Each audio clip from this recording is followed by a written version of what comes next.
Bismillahirrahmanirrahim. Assalamualaikum warahmatullahi wabarakatuh. Alhamdulillahi rabbil alamin. Wassalatu wassalamu ala rasulillahil karim, nabiyyina wa sayyidina Muhammadin wa ala alihi wa sahbihi ajma'in, wa ba'd. Saudara-saudariku dimanapun berada, alhamdulillah kita sangat bersyukur pada Allah subhanahu wa ta'ala masih diberikan kesempatan untuk menjalani ibadah siam Ramadan dan telah memasuki pekan kedua dengan izin Allah subhanahu wa ta'ala. Semoga seluruh rangkaian ibadah yang telah kita tunaikan sampai detik ini berkenan diterima oleh Allah subhanahu wa ta'ala dengan penerimaan terbaik insyaallah. Teman-teman dimanapun berada, seperti telah kita ulas di pertemuan yang lalu, bahwa di antara rangkaian ayat puasa yang sekaligus memberikan potret insan beriman dalam menjalani rangkaian kegiatan puasa dan melekatkan hukum-hukum terkait di dalamnya, terdapat satu ayat yang memberikan kesan permohonan mendalam dari setiap insan beriman, khususnya yang tengah berpuasa, untuk berdoa memohonkan segala hal terkait kebutuhan dunia akhiratnya. Itulah sebabnya satu di antara rangkaian ayat puasa di Al-Baqarah ayat 183 sampai 187 itu kita temukan di ayat 186 menyampaikan, menjelaskan, menginformasikan tentang kepentingan kita berdoa pada Allah Subhanahu wa taala. Wa idza sa'alaka 'ibadi 'anni fa inni qarib ujibu da'watad da'i idza da'an falyastajibu li wal yu'minu bi la'allahum yarshudun.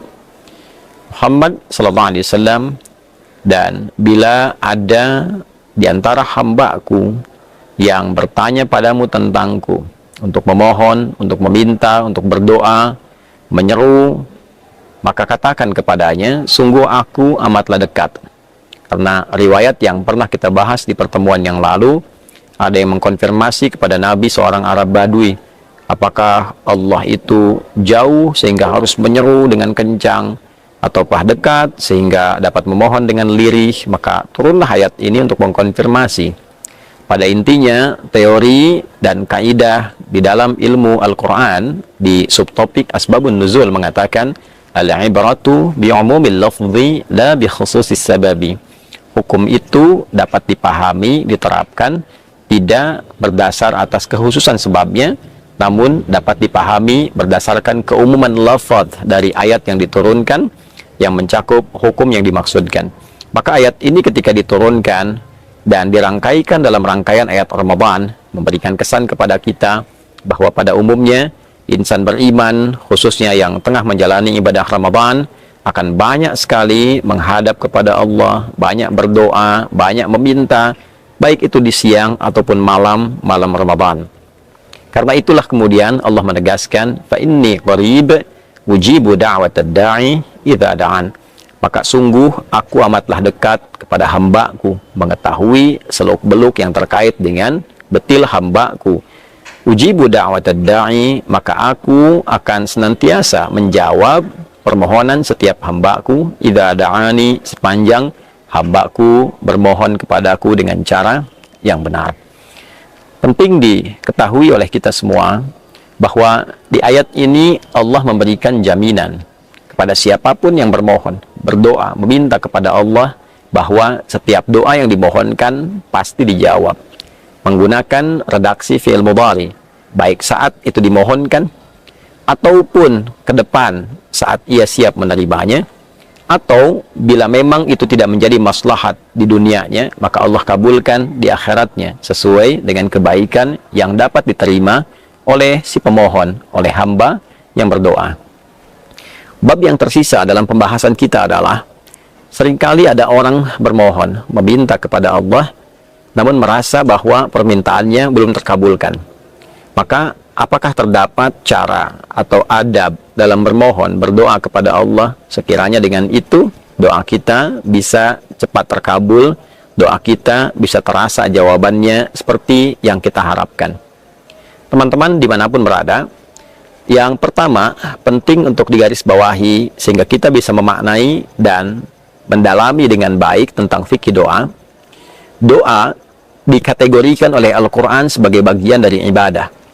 Bahkan orang yang berdoa di ayat tadi yang kita sebutkan ditegaskan oleh Al-Quran dengan nama ibad, jamak dari kata abdun, sifat bagi seseorang yang tengah menunaikan ibadah, sifat bagi orang yang tengah mendekat kepada Allah lewat proses kebertuhanan ia kepada Allah, menyembah Allah, beribadah kepada Allah Subhanahu wa Ta'ala.